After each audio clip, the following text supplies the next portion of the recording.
Isang mapagpalang araw po sa ating lahat, katiis mula dyan sa Luzon, Visayas and Mindanao, dyan sa Zamboanga, at dyan po sa labas po ng bansa sa Mexico.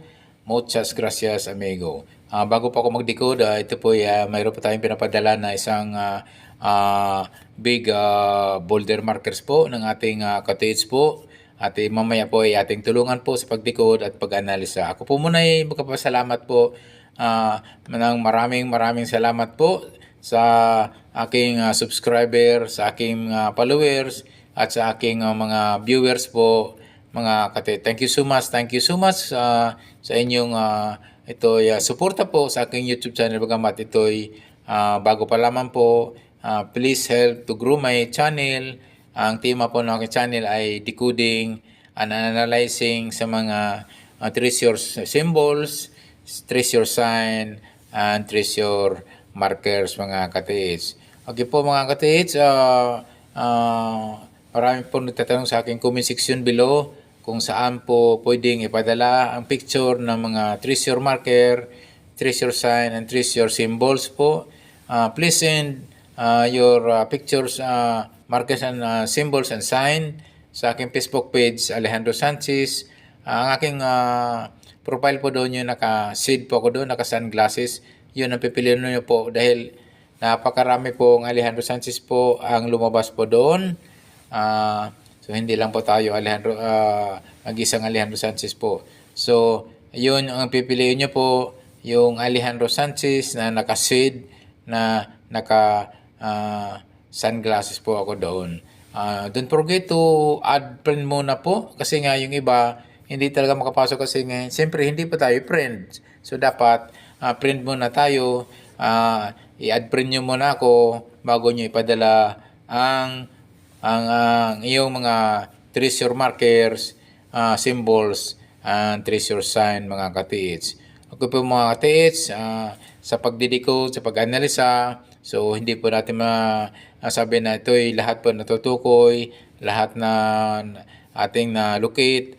Iba pa rin po mga katiits na mayroon po din tayong treasure hunting equipment like metal detector and gold locator, mga katiits. Isa po yan sa nakatulong na ito'y mabilis po sa pag-locate po ng item through treasure hunting equipment, metal detector, and gold locator, katiits. Okay po mga katiits, tayo po dadako na po sa ating pagdilikod at sa pag-analisa sa isang napakaganda pong treasure markers. Ito'y isa na rin isang big boulder markers na rin po. Ito'y tinatawag na rin po na big boulder sign kasi nga ito po'y may kalakihan na po itong stone po na napakaganda pong isang treasure marker ng Yamashita treasure po, katiits. So ito po, ito po'y matatawag ko na po na isang big boulder markers. Tinatawag nila BBM po. Hindi Bongbong Marcos. So, joke lang. At tinatawag din po yan, sinabi na BBS o tinatawag nila na big boulder sign, mga katiits. Kapag ganyang kalaki na po, katiits, pagkatandaan nyo po, kapag yung may mga treasure marker sign na malalaki at doon linalagay po sa mga big boulder markers, big boulder marker stone, asahan nyo po malayo po ang distansya po niyan, mga katiits.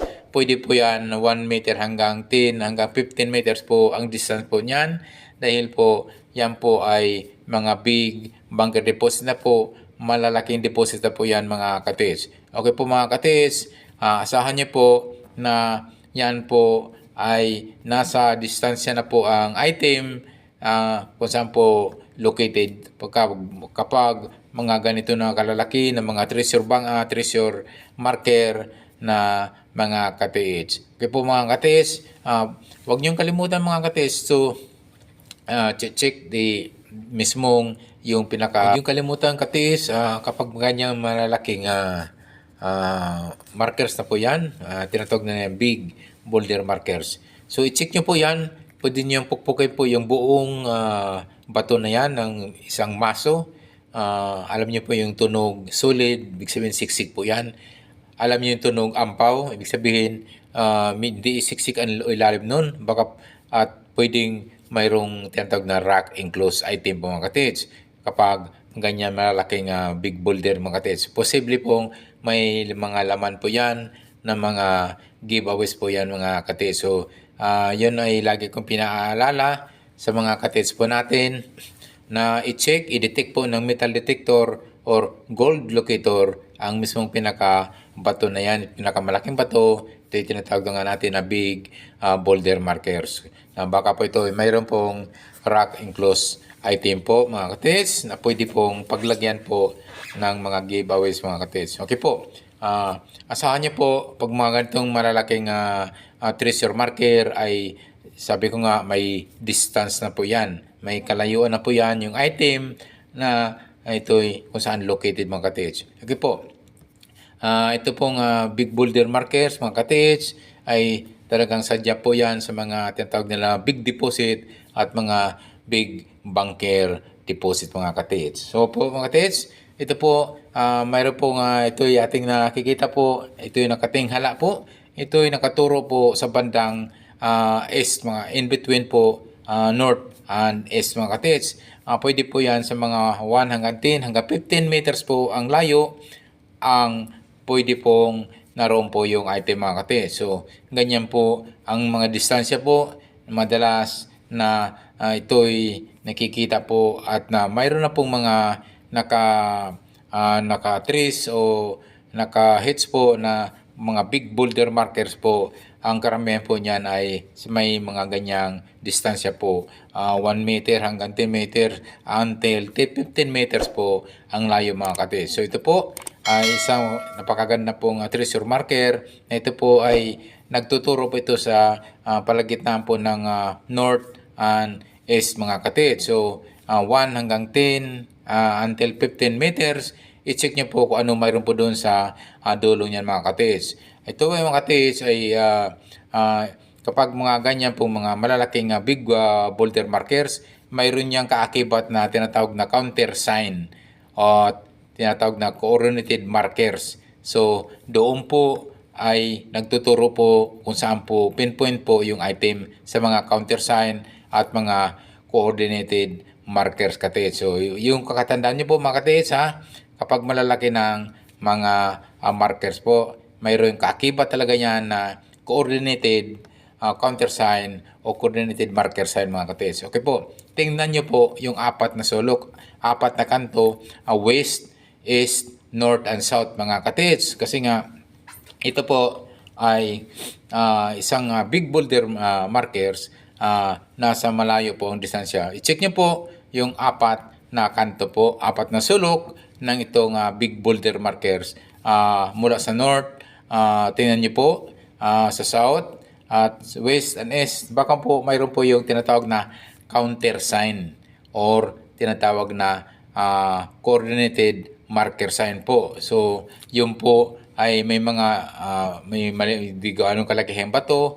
Mayroon tinatawag nila na marker stone, coordinated markers na hindi ganyang kalaki na ito sa pinaka-mother markers po.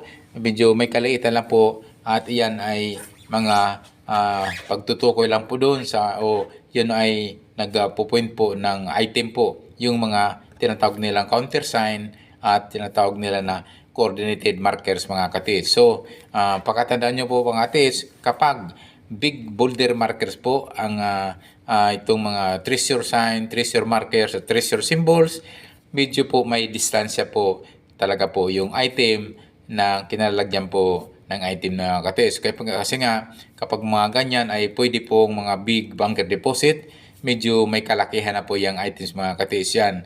Kaya hindi basta-basta po mga katids yan. At yan po ay pwede nang gamitan po ng mga heavy equipment like backhoe or bulldozer to reopen the entrance mga katids. So, ito po ang katids speaking of big bunker deposit mga katids, pag mga ganyan malakihang mga items sa po mga katids, pagkatanda mga katids, mayroon po na tinatawag na mga booby trap, bomb trap, or tinatawag na water trap mga katids. at may mga poison po yan sa mga entrada po ng entrance mga katits yan. Alam mo kung bakit mga katits, napapansin nyo po kapag sila'y nag-retrieve ng items sa mga ganyang malaking item at tinatawag na nila big bunker deposit ng mga lalo na yung mga gold bars mga katits, ito po ay doon po sila sa opposite side. So, hindi pa sila sa entrance dadaan mga katits, hindi sila pwede sa entrance humukay de alam nila po mayroon po yung mga trap, booby trap at bomb trap mga katits. Kasi nga hindi basta-basta po nila yan bago nila iniwan yan na secured po na wala ang makapasok at mayroon man pumasok po pwede yung mapahamak mga katits. So, ang ginagawa po nila sa retrieval po, ito po sa opposite po. Halimbawa, yung entrance po na iniwan nila, doon sila pumasok noon sa halimbawa, doon sa bandang north, doon po yan sa bandang south po, mag-open po. Doon po nila dandahanin po kung halimbawa yan ay bundok po na nasa baba po yung sa kabilang side po. Doon po nila dandahanin hukayin po at dandahanan po ay inaalis po yung lupa upang maabot po yung kabilang side, sa kabilang side po. So, ganyan po yung kanilang retrieval, iwas pusoy, iwas disgrasya, iwas bomba, iwas mga trap mga katits. So, napapansin nyo po, napakarami po ng mga heavy equipments po ngayon sa ating mga bulubundukin po.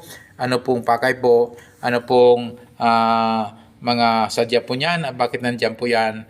Uso po ngayon yung mga retrieval po ng mga Yamashita gold bars po. Nakikita nyo naman po, parang kailan lang po, mayroon po na-trace po na Japanese tunnel dyan po sa Batangas. At mayroon din uli po na-trace na Japanese tunnel doon po sa Mindanao. At ang may laman po talaga yan at ito'y nakikita ang mga laman, nilimas po nga ng mga nakakuha po noon mga katits. So yun po. At sana po ay nasundan po ng ating katis sa nagpadala nito. Maraming salamat po sa inyong pagtitiwala po katiis na ako po inyong napili sa pagdekod at sa pag-analisa po ng inyong pinadala pong treasure marker mga katiis. Okay po, yung bago pa lang sa aking YouTube channel, please don't forget to subscribe. Don't forget to hit the notification bell button para updated po kayo sa aking mga video pang ipapalabas. Maraming salamat po mga bagong subscriber, bagong followers. Ito po ay aking talagang pinapasalamatan sa inyong tulong. May new channel to grow. Thank you so much for watching. God bless us always.